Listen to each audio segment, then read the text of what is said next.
The wind moved through the tall grass like a quiet confession, bending the land but never breaking it. The rancher noticed her before she spoke, because people always did. She was impossible to miss.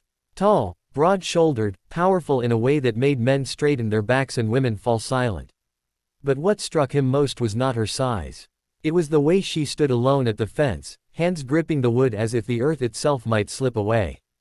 "I haven't felt close to anyone in months," she said suddenly, her voice low but steady. The words hit him harder than he expected.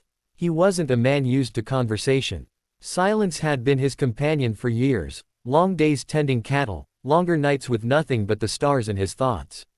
He was shy by nature, careful with words, careful with people.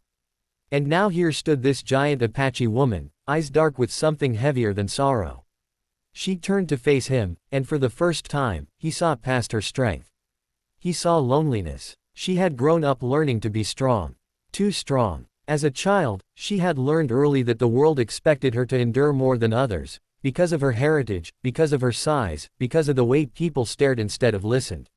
She was taught to carry burdens quietly, to never ask for softness. But strength, she had learned, could become a prison. People feared her presence. Men avoided her. Women judged her. And slowly, year by year, the distance grew. Conversations became shallow. Smiles became forced. And eventually, connection disappeared altogether. The rancher listened, hands in his pockets, heart pounding like a frightened animal. He didn't interrupt. He didn't try to fix her. He simply stayed. That alone surprised her. Most people either tried to dominate her or escaped her presence. But this man, this quiet, awkward rancher, stood there as if her words mattered. As if her pain was not something to run from. "I don't need pity," she continued. I needed someone to hear me." He nodded, finally finding his voice. "I know what it's like, to feel unseen." That was the moment something shifted. He told her about his own life, the way he had retreated into the land after loss, how speaking felt harder than working, how he'd convinced himself that solitude was peace. But solitude, he admitted, had slowly turned into emptiness. Days passed, then weeks. She returned to the ranch often, not because she needed help, but because she found something rare there: calm. They spoke about history, about her Apache roots and the stories of her people. He shared how the land had saved him when words failed. They laughed sometimes. Other times, they sat in silence that felt warm instead of heavy. What surprised them both was how natural it felt. The town noticed, of course. Whispers followed them. A woman like her with a man like him didn't fit any story people were comfortable with. But neither of them cared. For the first time in a long while, they felt human again. One evening, as the sun painted the sky gold and red, she admitted something she had never said aloud. "I thought something was wrong with me," she said.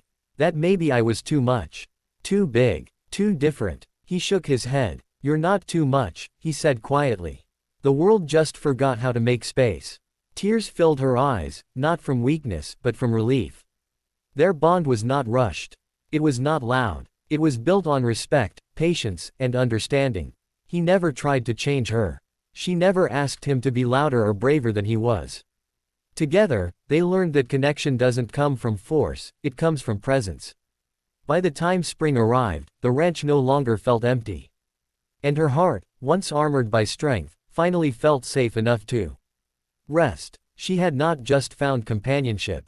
She had found dignity. And he had found courage, not by becoming someone else, but by allowing himself to be seen. Sometimes, the strongest love stories aren't about passion or drama. They're about two people choosing to listen in a world that shouts. And sometimes, healing begins with a single sentence spoken into the wind, finally heard by the right heart.